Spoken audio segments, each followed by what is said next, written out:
Okay. I was like, okay. And they can't hear me, so you can hear me now. DLF Live, Digital Liberation Front. Lee Howerton and I. What's up, Lee? What's happening? Chilling, chilling. Lee is on the road. Where are you coming from?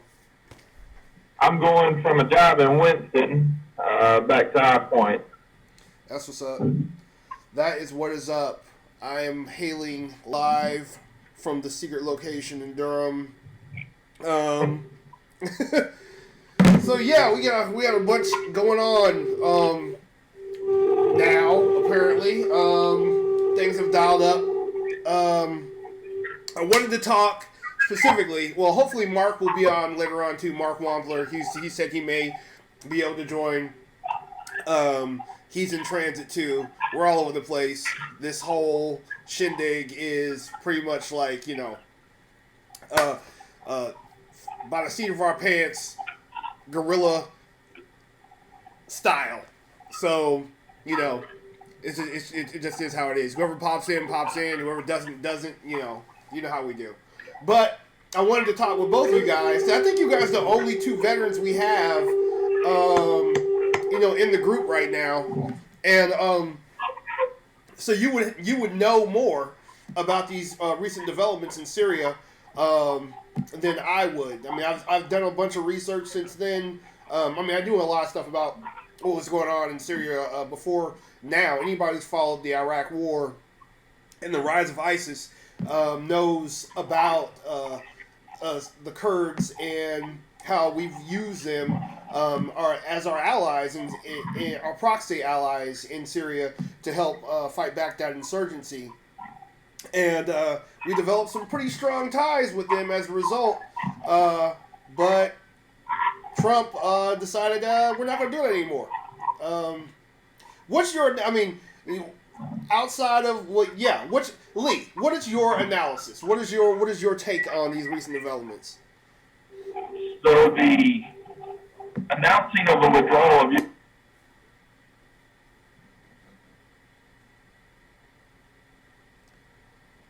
Lost the audio. Oh yeah, I see. It's muted. I might be able to unmute you. Give me a second. If it didn't freeze, if it did freeze, out. It's not even giving me the option to freeze him. Okay. Let me see if I can. Lee, if you can hear me, maybe you exit out and then come back. Maybe that'll.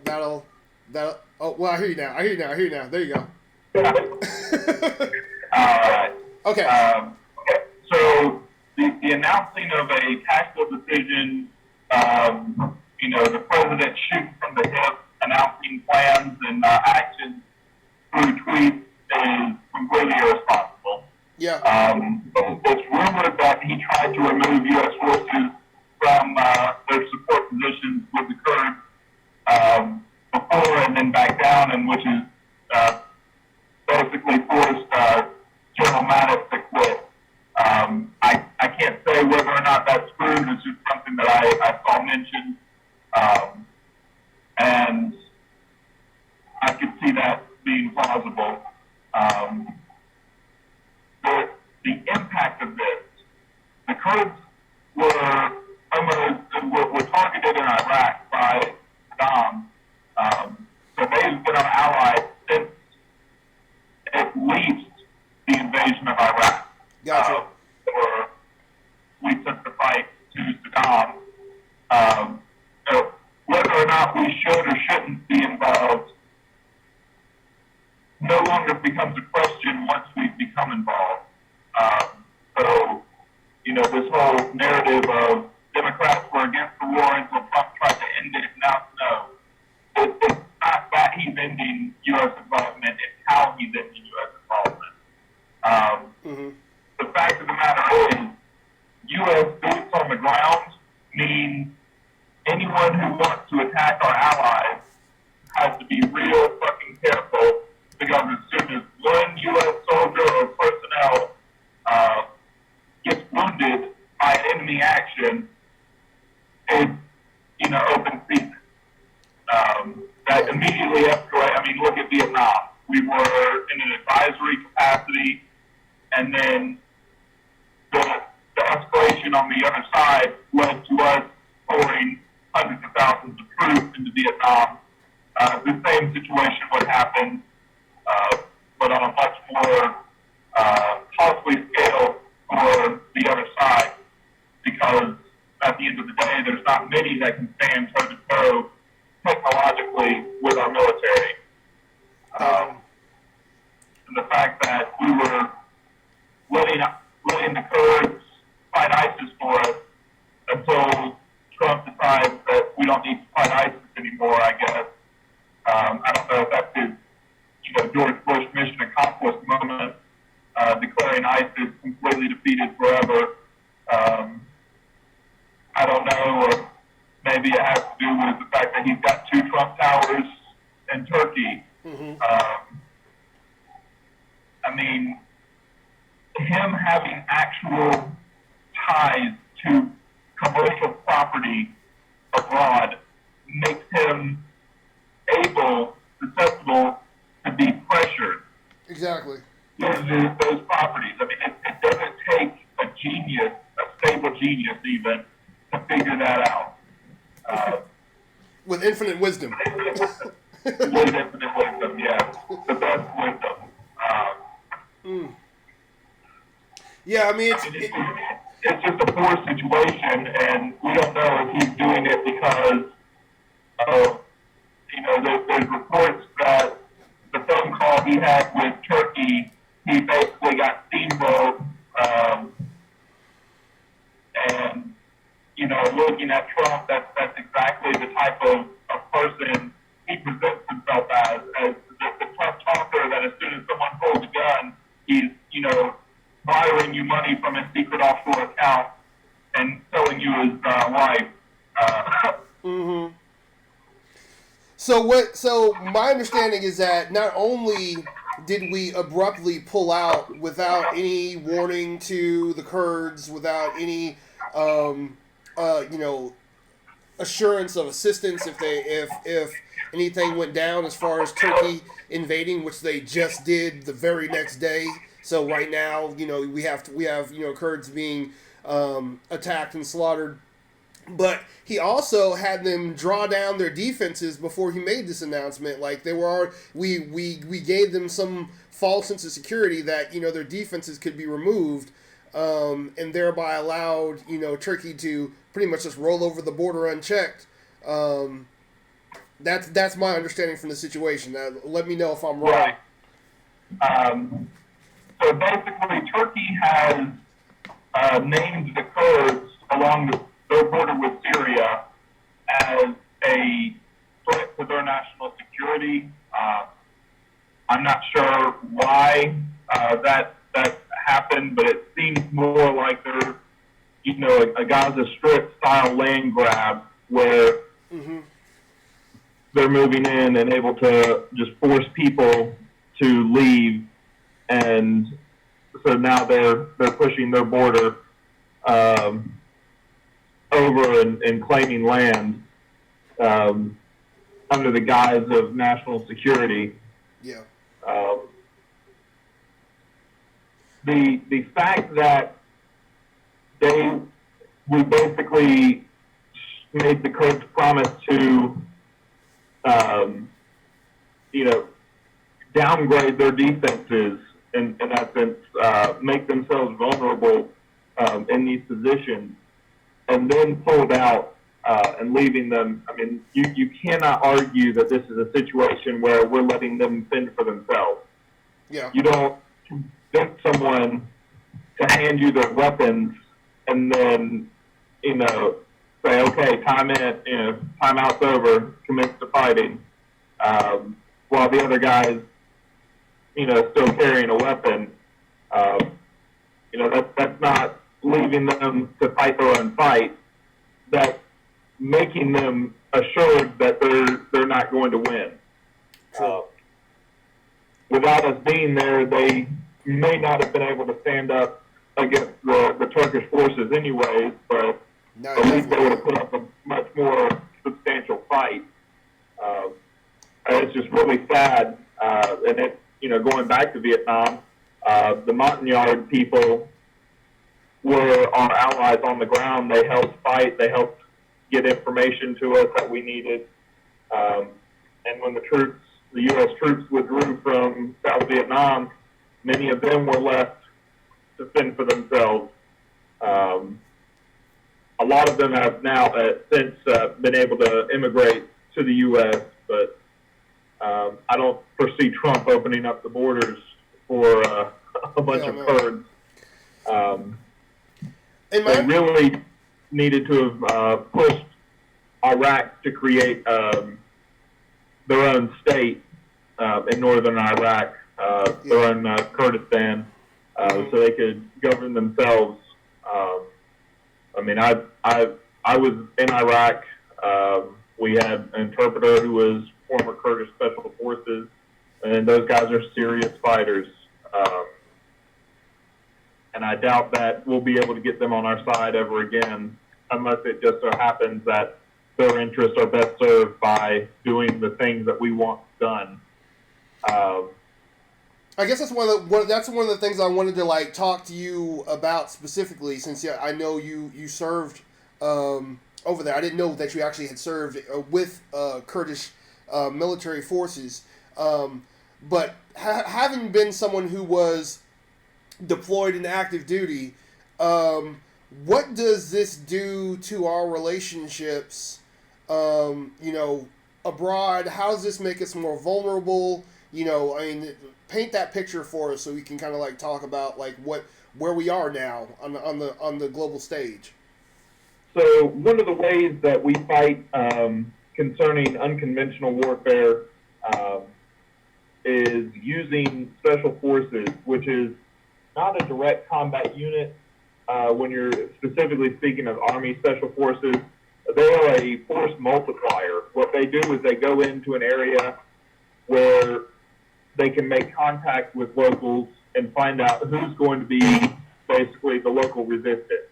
They help train, they help equip and arm and supply the resistance and give them the tools they need to succeed. If you want to see more of how this specific instance is going to go with the Kurds, we did the same thing with the Taliban when they were fighting the Soviets. We trained them, we equipped them, and then when the time came to rebuild Afghanistan, Congress decided that we didn't want to spend money on schools, hospitals, roads, and bridges. So they decided that they wanted to have a war with America. So this is pretty much that same turning point where we created the Taliban, which in turn 15 to 30 years, the Kurds might be shouting death to America from their militant training camp,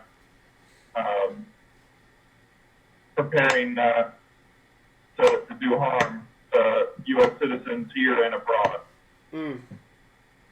We also have, from my understanding, or basically the Kurds also had a number of ISIS fighters that were captured. I think it was over 10,000 or something ISIS fighters that they had captured, awaiting trial for various infractions and whatnot. So, what do you think? I mean, do you think Turkey's going to roll through and release those ISIS fighters? Do you think Turkey's going to come in and kill those ISIS fighters? I don't think I would be as a Kurdish soldier, guarding ISIS while I wait for Turkey to bomb me to smithereens. So I pretty much envision that they'll just basically leave the ISIS fighters there to die.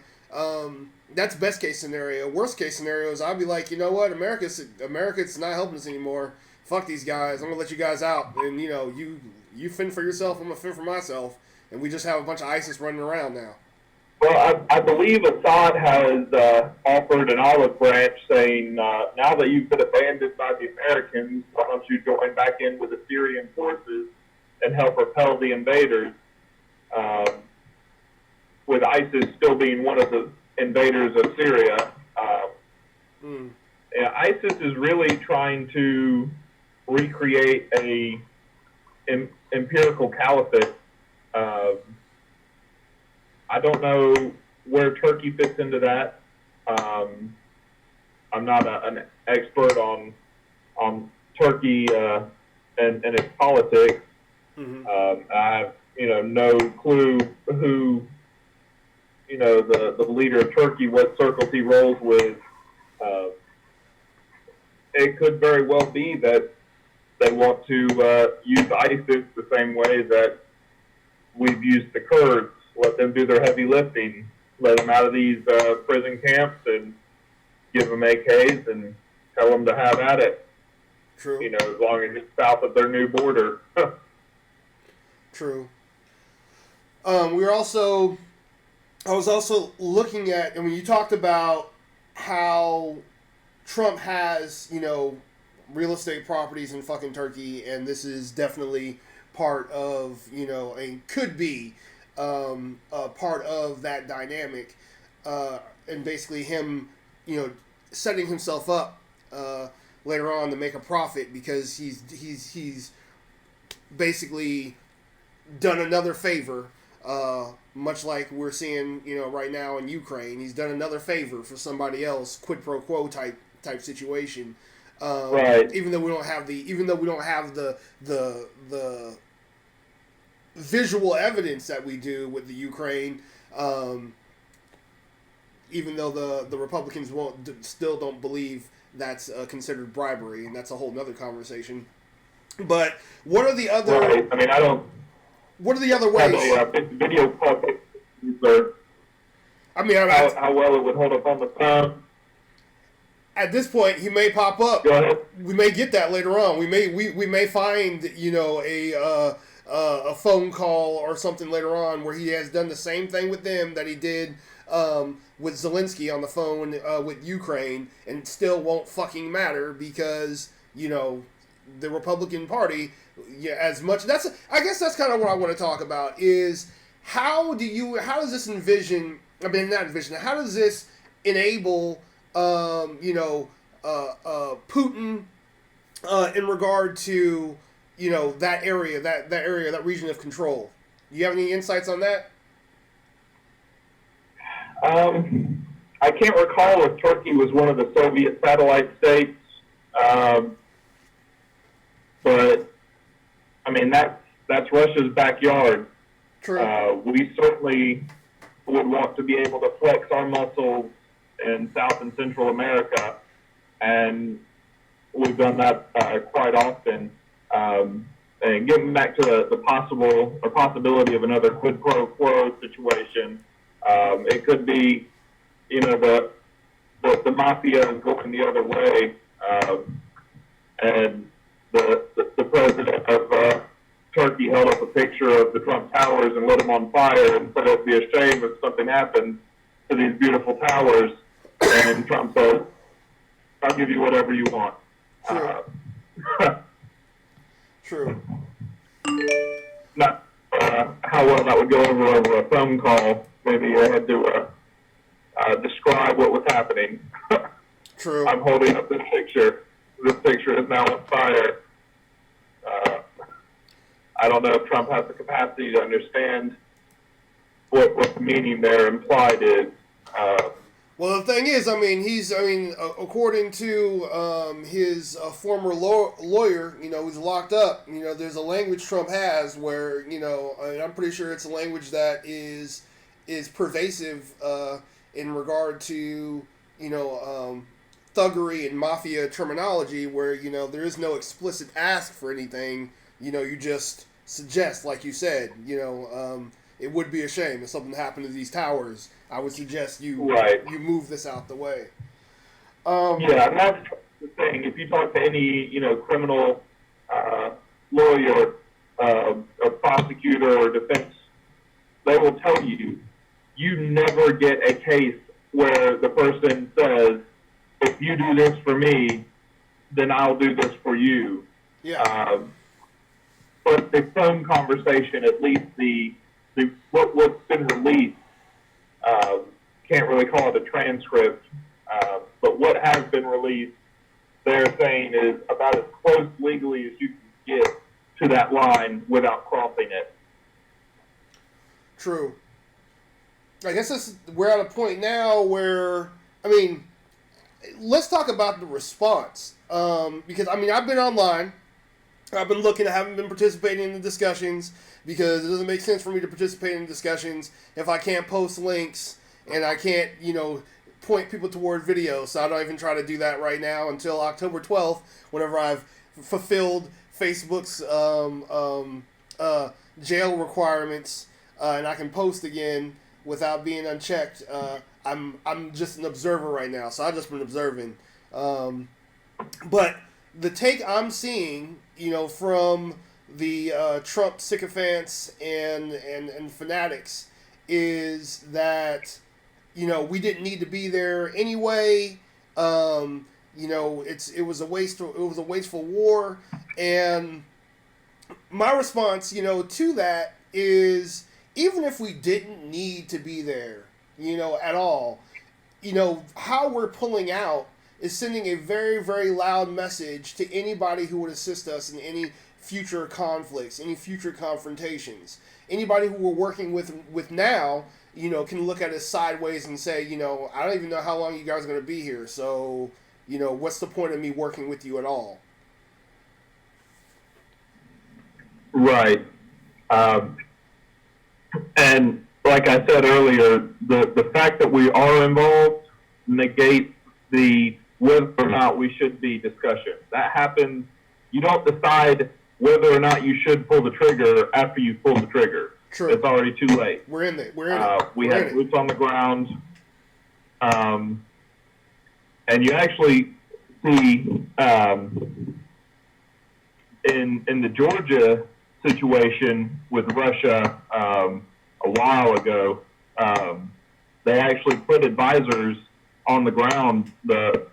The military in Georgia was actually trying to ethnically cleanse that area, and Russia said, you know what, we're going to put advisors here and wait till you hurt one of us so that we can come gloves off and put you in your place. So, a lot of westernized anti-Russia slant media really emphasized, played up how heavy-handed Russia was in dealing with that situation and really downplayed the fact that they were stopping a genocide. Mm-hmm. I mean, I don't care if the UN rolled into Rwanda way back in the day and started putting bullets in everyone's head who was running around the streets with machetes, because that shit needs to happen when people are saying, you're different than me, and because of that, you've got to die. True. I mean, there's no argument that Trump had no idea that he was enabling this incoming genocide that's about to occur. I mean, this is the second, and in my opinion, this is actual fact. This isn't even like an opinion anymore. He's enabling this genocide that's occurring in Syria, but then we already have the genocide that was already occurring with migrants here, where we're taking children, from their parents. That is, officially considered a war crime.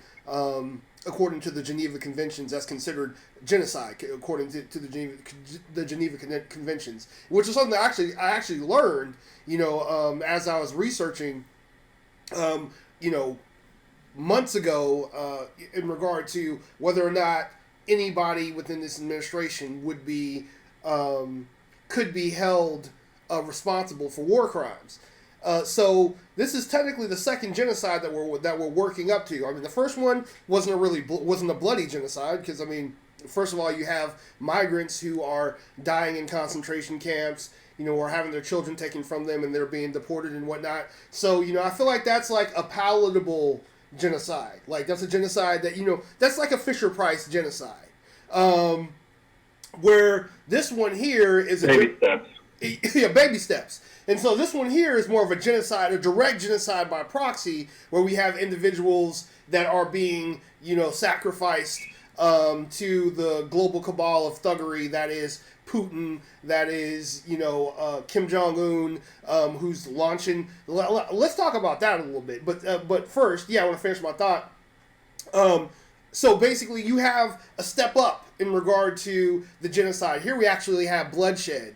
My theory, my belief is that yes, Trump has these connections with Putin and whatnot, but there's no honor among thieves. And so in order for him to get any kind of recognition, any kind of like official clout, he's going to have to push that button, not necessarily the nuclear button, but basically that button that basically says, I am as much of an authoritarian as you all. I will do the same stuff. I will cut people up like Jamal Khashoggi was by MBS in Saudi Arabia. I will harvest organs just like they're doing over in China right now. I'll push people out of buildings like Putin does in Russia. I'm a big bad authoritarian too, and I feel like slowly but surely he's ramping up toward that, and his followers are also ramping up toward that with their rhetoric. What are your thoughts? Well, he definitely has lost or at least shaken some of his supporters with this Syria issue. A lot of people, I literally saw someone, he may have been sarcastic, literally say that he's been a Trump supporter from the beginning, but after this he would vote for AOC. Wow. If you're being honest, that's a huge deal. You pretty much can't get more opposite, like one smart and one is not. I had to, low-hanging fruit, I know, but it had to be said. No, I got you. One to the degree, one actually earned one. But so why do you think? Why do you think the response now is so different? Why do you think this is significant? After all the shit that's gone down, why is this the line that's been crossed for some supporters? What do you think their situation is, and what's their thought process? A lot of the military, we've been at war for almost two decades now. So there's not many people in the military who haven't been a part of this war in the past 20 years. So a lot of them are seeing hey, those were our people. They may not have American flags on their shoulders, but they were our guys. Mm-hmm. They were doing the heavy lifting, taking the fight to ISIS when we were still, kicking rocks around Afghanistan and Iraq. These guys are all over Syria kicking ass because we asked them to. They were holding their own, but they weren't going into ISIS territory and reclaiming cities. And that's a huge undertaking, reclaiming a city and door-to-door fighting, because that's what we've been doing since 2001. We were in Afghanistan, and then 2003 in Iraq, taking these cities back from these embedded insurgents. They paid a heavy price for the gains that they earned, and now they're going to be just left for the Turks. That's sitting real bad with people. These aren't just innocent kids on the border. I know. Mm-hmm. These are, and to them, these are the same as, on the same level as our military. So seeing that Trump's willing to just let them get slaughtered, because it was, hours after our troops pulled back that the airstrike started. Yeah, that was even more shocking to me. It's like there was no delay. They were like CNN or whatever reporting that there's buildup of military equipment and troops on the Turkish side of the border. That seems extremely coordinated. That is not like, okay, we're going to tell you guys that we're leaving now. Whatever happens, and a month later, like the next day, for that to happen, there had to be some coordination. There had to be some advance notice that this was going to be taking place. It doesn't make sense to me, and it feels extremely, extremely, extremely convenient for a lot of people who it shouldn't be convenient for. Yes. But he said America first, so it must be good for us, right? So somewhere, somehow, somebody, I guess. I don't even know. Um, I guess that brings us back stateside. Like, do you envision this is going to? Um, do you think this is the backlash you're seeing? Do you think it's going to be sustained, or do you think this is just like one of those slow inching gestures toward fascism as they were before? Like everybody's outraged, then it's like, what are we going to do? And then it's like it's not that bad, and then it's like it's fine. But We should do we're more going of to this. be bombarded with footage of the Turks engaging the Kurds on the ground. True.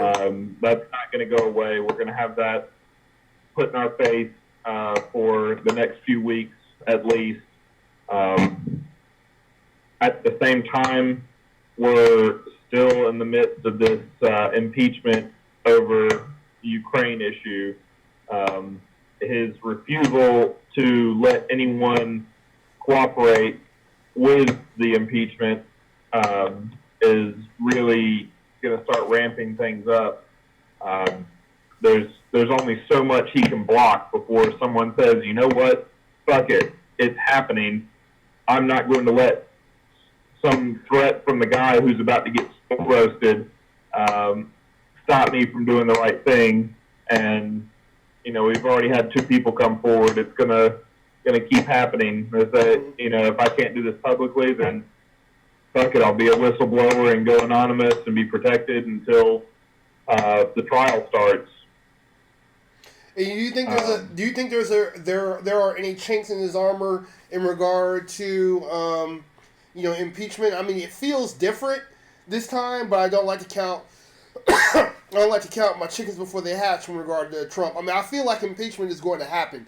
He's going to be impeached. I feel like that's going to happen. I don't feel like it's a matter of if it's going to happen. It feels like it's when. But the question is, what afterward? What do you think? Really, at this point, we've loaded the gun and cocked it, put it in Pelosi's hand, and it's up to her to pull the trigger. All she's got to do is pull the trigger. I mean, it really cannot be more cut and dried than that. If the impeachment doesn't happen, it's because of her and the establishment at the DNC.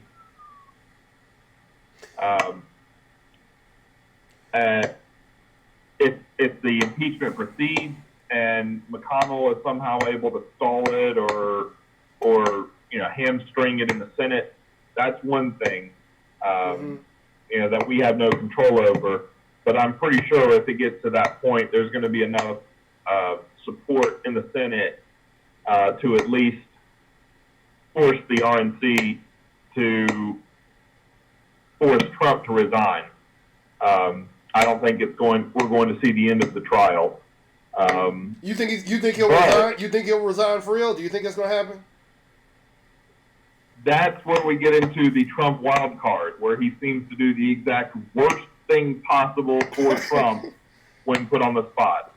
I've joked, I can almost bet that Rudy Giuliani is like trying to taste his gun barrel every night with a snifter of brandy, watching Trump over and over again do the exact opposite of what he needs to do every time someone puts a camera in front of him. Hey, Trump, you're being impeached for the phone call asking the Ukrainian government to help. Yeah, except for that wasn't illegal, and China and the Ukraine should help now too. He doubled down on why he's being impeached with that, and then, oh, by the way, I'm completely obstructing all of your bullshit because you're treason. And I don't understand, like, what is the long term? I mean, well, there's a talk about, like, the Republicans have to be behind him because this is pretty much the death knell for the party. They've got to, they've got to rally behind him because the moment anybody breaks ranks, it's over. The whole show is over. But it's kind of like one of those situations for me where it seems like everything's over anyway. What's the advantage of you, going down with this ship, which leads me to believe, there's some compromise. Trump is definitely cannot be salvaged at this point. He has been caught doing too much stuff. There's no way. If he was just a little bit smarter, he could have been the useful idiot that they needed. Yeah. That was charismatic enough to win and dumb enough to do what he's told. But his ego won't allow that.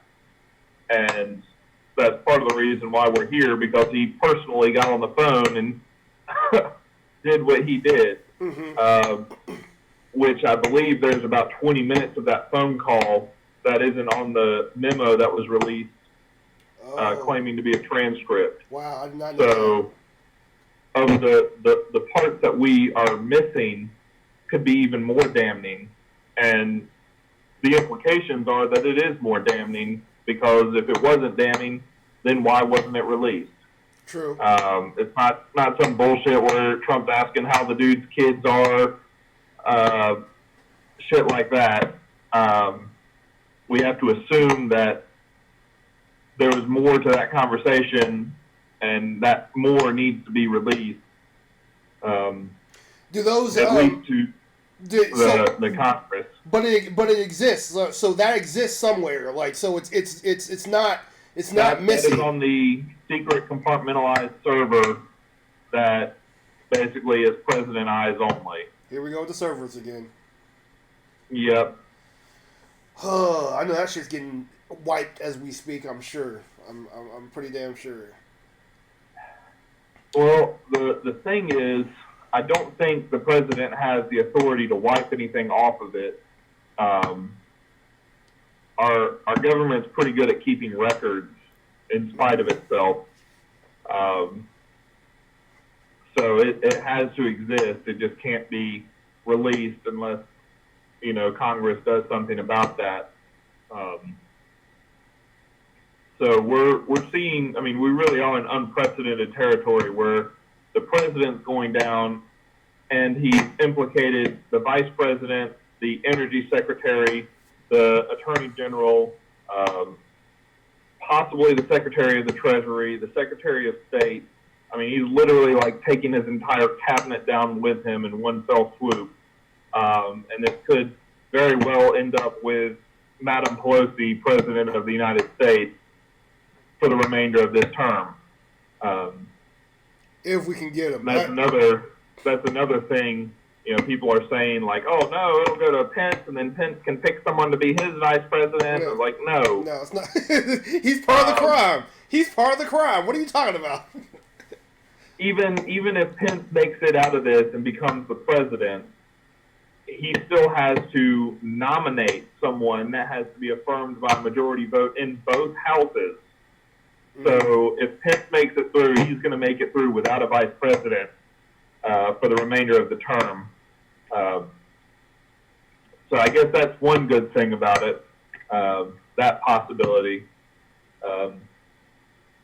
I believe that the Republican Party as it is could be saved if they go against Mitch in the Senate and get to work.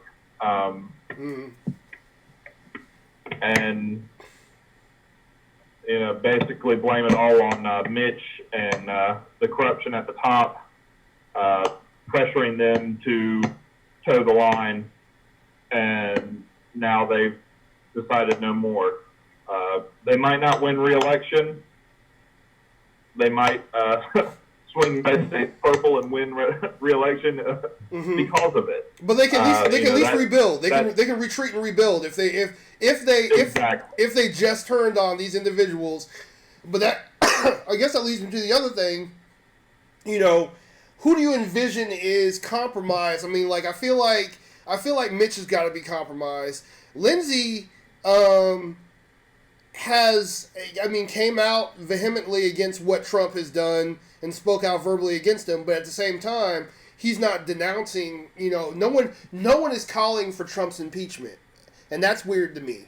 Like none of them, no Republican is doing that right now openly.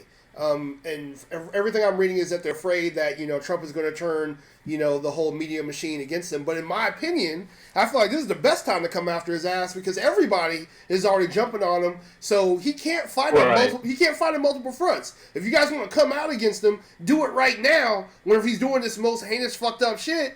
And then while he's busy trying to spin what's going on in Syria, he's not going to be able to double down and come to your state and shit on you. He's busy dealing with this crap. Right. And the impeachment, like the more stuff he has, the less he's able to take on, any new aggression. So it doesn't make sense to me unless these people are compromised. The way that they're talking about it, it's like deciding who's going to stab Caesar first.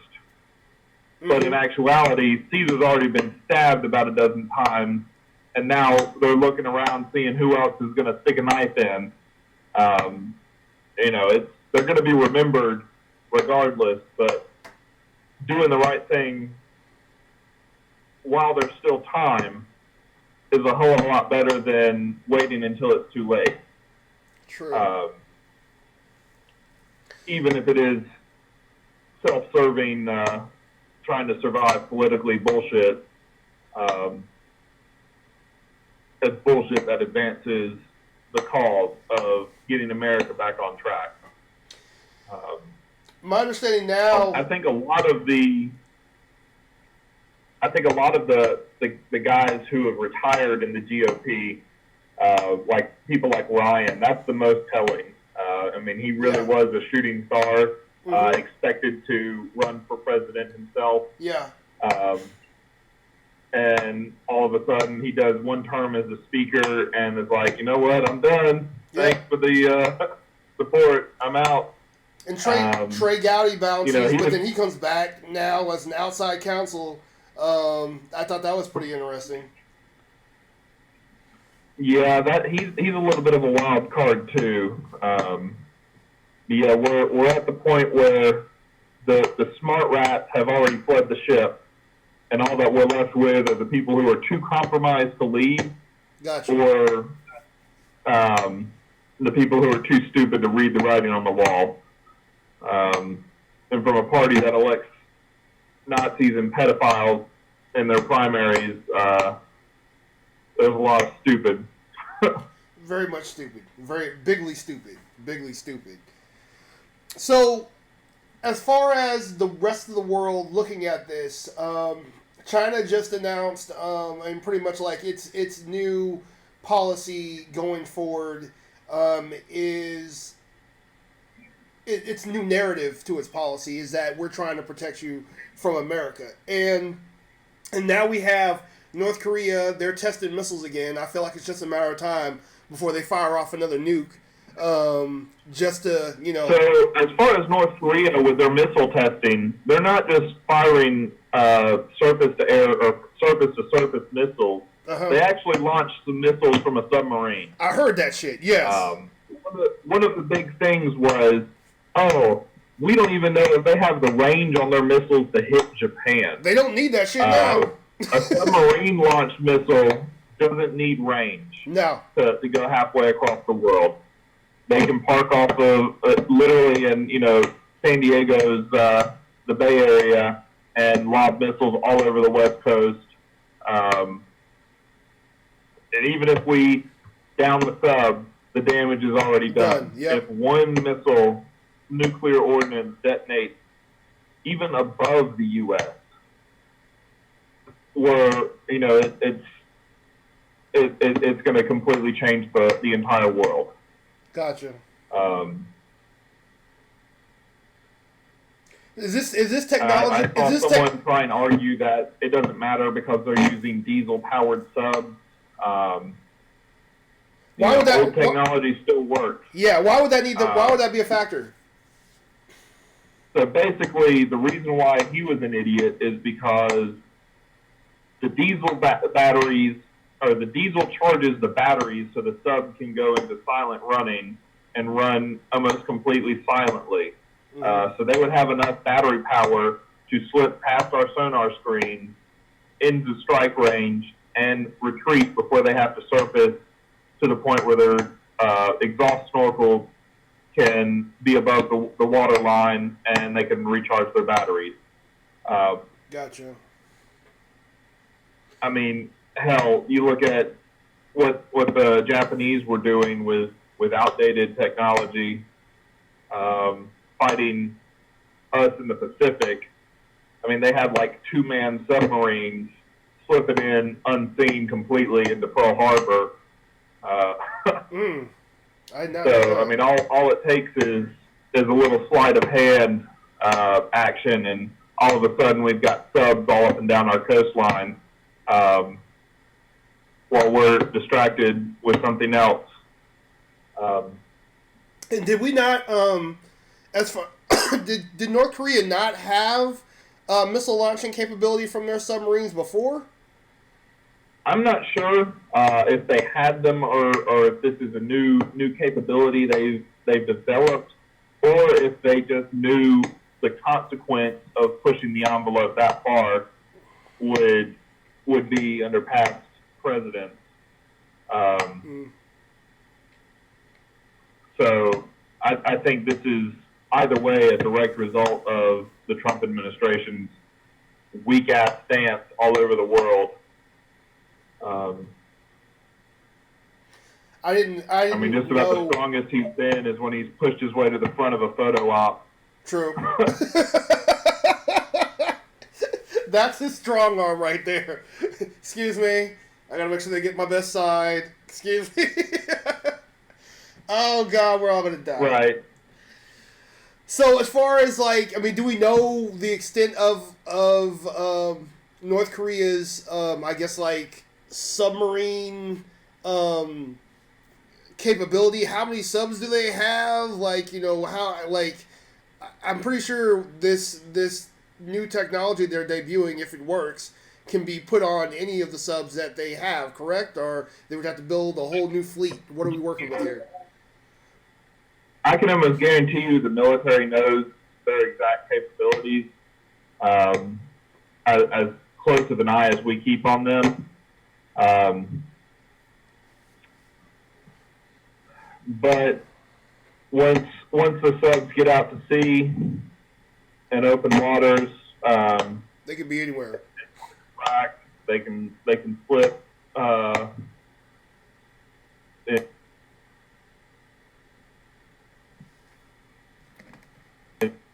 got you.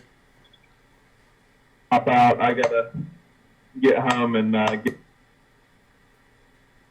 with the kids. Okay. Well, we can go ahead and you know wrap it up and everything. Because I mean we're only about 10 minutes out.